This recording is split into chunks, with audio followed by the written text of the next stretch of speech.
Let's start with biomolecules exercise 4. Question number 1. Glycogen is branch chain polymer alpha D glucose unit से बना हुआ है. C1C4 glycosidic linkage है. C1C6 branching है.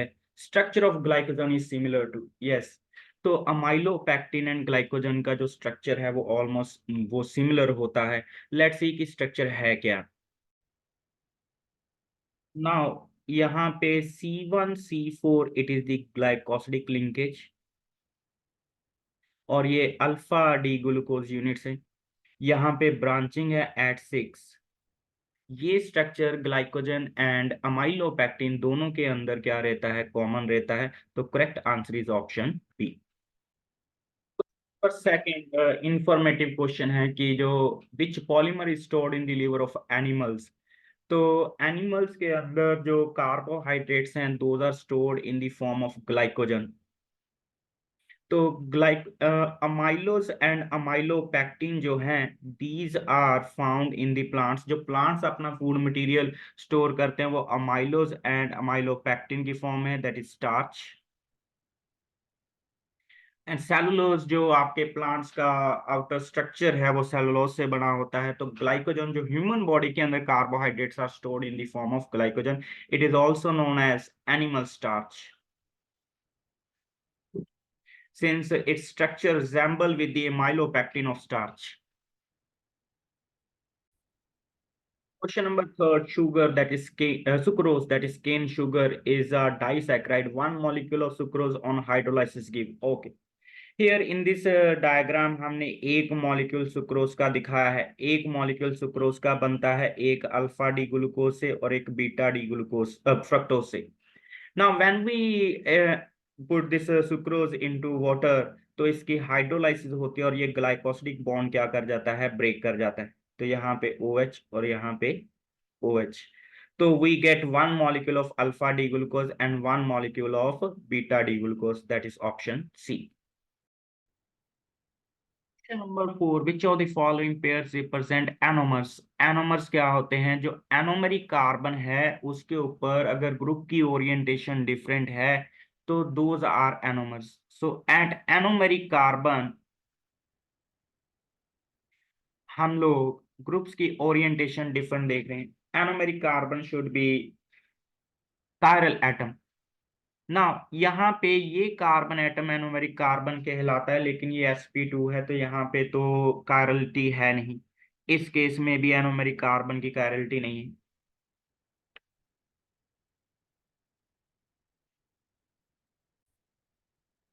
Now C option में this is chiral atom, ये हमारी cyclic structure बनी हुई है.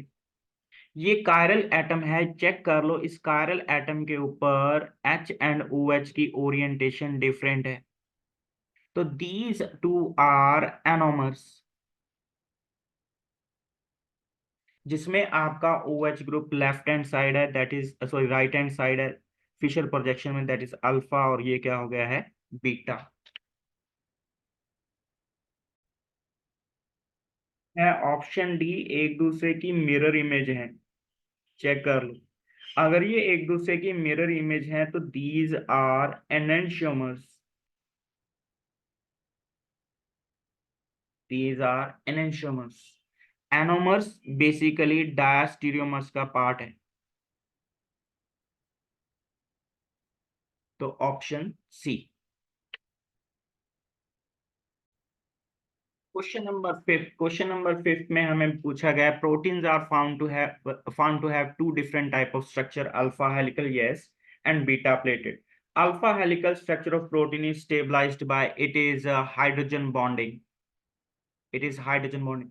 लेट्स सी जो एनसीईआरटी की स्टेटमेंट है with respect to this alpha helical structure, वो मैं एनसीईआरटी की स्टेटमेंट यहाँ पे शो कर रहा हूँ. Alpha helical is one of the most common ways of polypeptide chain form all possible hydrogen bonds by twisting in right-handed screw. तो जो हेलिक्स बनता है राइट हैंडेड स्क्रू टाइप बनता है और उसमें हर तरह की हाइड्रोजन बॉन्डिंग पॉसिबल है. ये एनसीईआरटी का स्टेटमेंट है, फैक्ट बेस हमें याद रखना है. Question number 6. In disaccharide, if the reducing groups of the monosaccharide, that is aldehydic or ketonic groups, are bonded, these are non-reducing sugar. Which of the following is non reducing. Okay, there is a clear cut, ये question काफी common है, तो एक इसमें आप trick क्या apply कर सकते हो, चेक एनोमेरिक कार्बन एटम।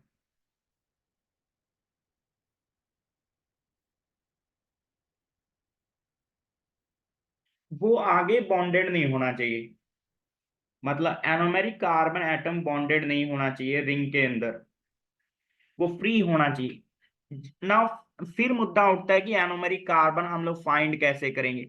जो ऑक्सीजन है उसके बिल्कुल साथ वाले कार्बन चेक कर लो, इन दोनों में से कोई एनोमेरिक होगा।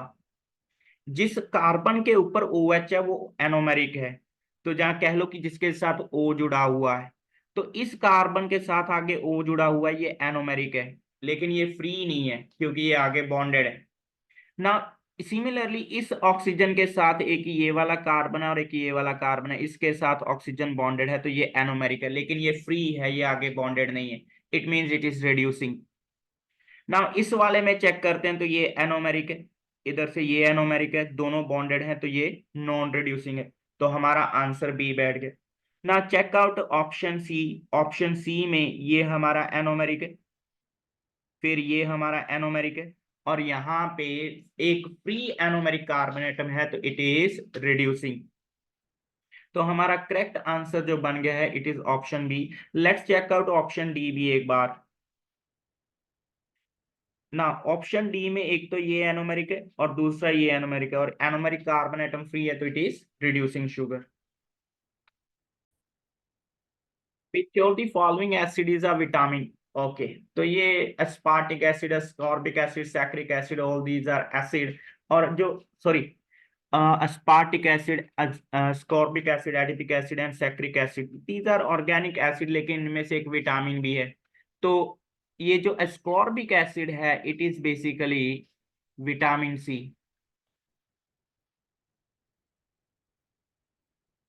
तो correct answer is option B. Dinucleotide is obtained by joining two nucleotides together by phosphodiester bond.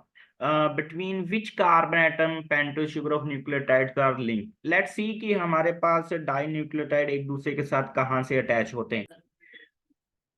Here हम लोगों ने दो न्यूक्लियोटाइड बनाए हुए हैं, यहाँ पे भी फॉस्फोडाइएस्ट, ये फॉस्फेट ग्रुप जुड़ जाएगा।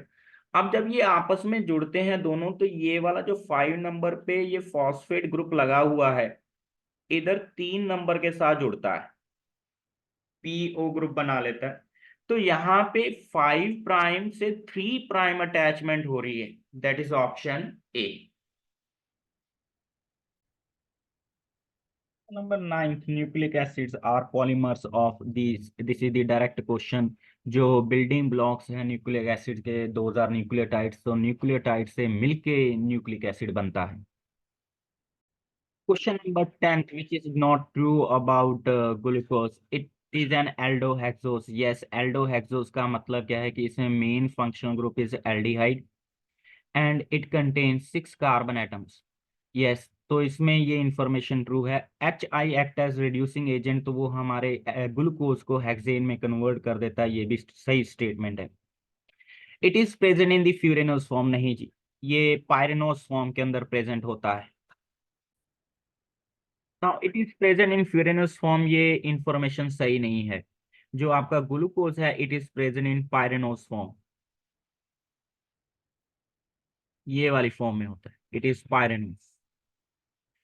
फ्रक्टोज फ्यूरेनोस फॉर्म में होता है, it does not give 2,4-DNP test. Yes, जब ये अपनी साइक्लिक फॉर्म में रहता है, तो इसमें एल्डिहाइड ग्रुप जो है वो हेमी एस्टर में कन्वर्ट हो जाता है, और फिर वो 2,4-DNP टेस्ट नहीं देता है। तो ए बी डी ऑप्शन सही है, तो हमारा करेक्ट आंसर क्या बना है, सी।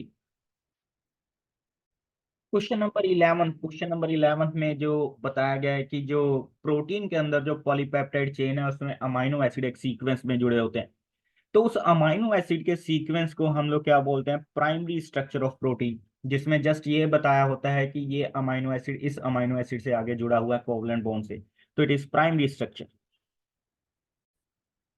क्वेश्चन नंबर 12, डीएनए आरएनए के अंदर 4 बेसिस होते हैं, कौन सा बेस आरएनए में प्रेजेंट नहीं है, it is thiamine. Thiamine RNA में नहीं होता है, आरएनए के अंदर थायामीन की जगह पे क्या होता है, यूरेसिल, और डीएनए में यूरेसिल नहीं होता है। Question number 13, which of the following B group vitamin can be stored in our body of. जो विटामिन है वो दो पार्ट के अंदर डिवाइड किए जाते हैं, water soluble and fat soluble. जो फैट सोलेबल है उसको आप कीड़ा के नाम से याद रख सकते हैं, vitamin K, E, D and A. Water soluble के अंदर सारे विटामिन बी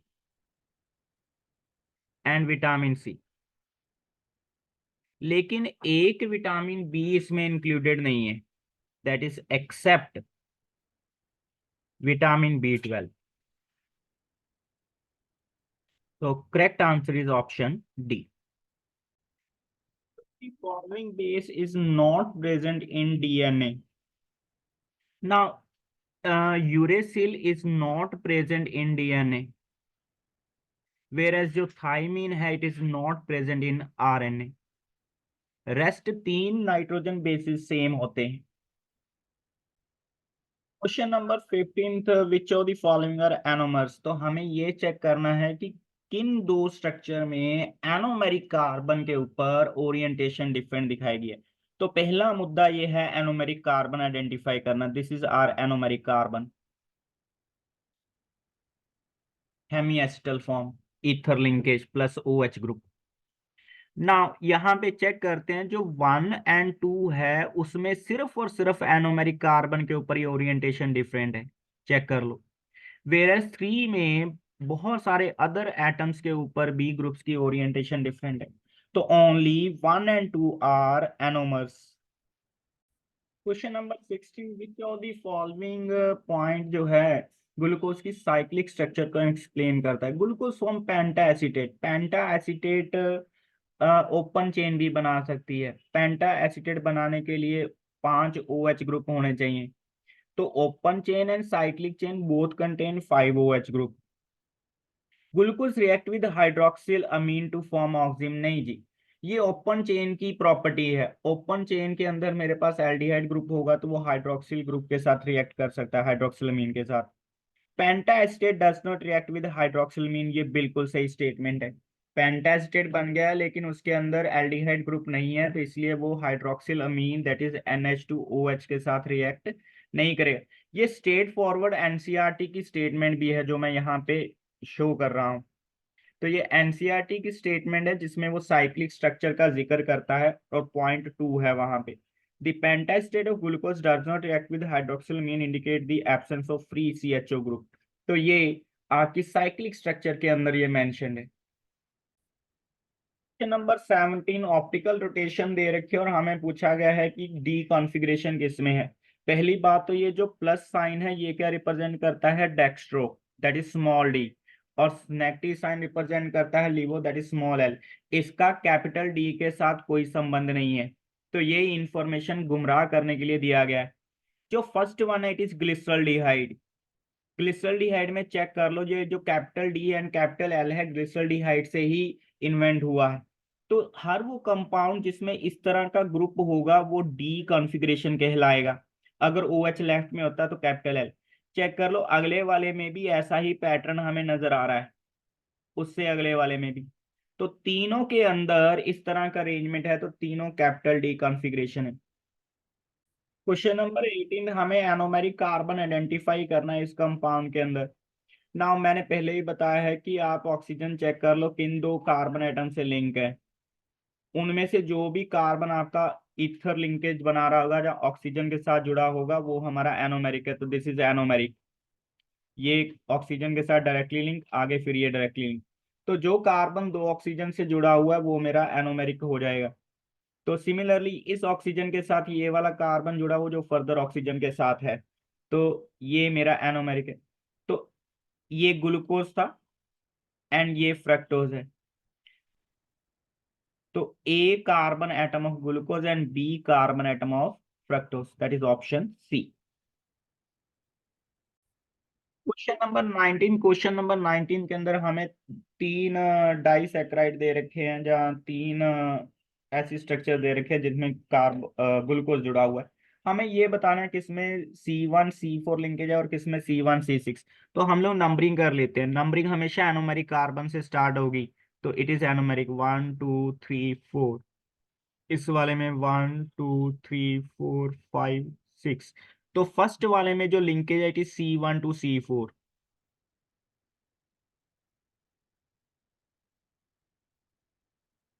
बी वाले में चेक कर रहे हैं हम लोग। ये मेरा 1 नंबर है एनोमेरिक कार्बन, ये हमारा एनोमेरिक का 1 2 3 4 5 6। तो बी वाले में it is from C1 to C6। C check कर रहे हैं, 1 2 3 4 1।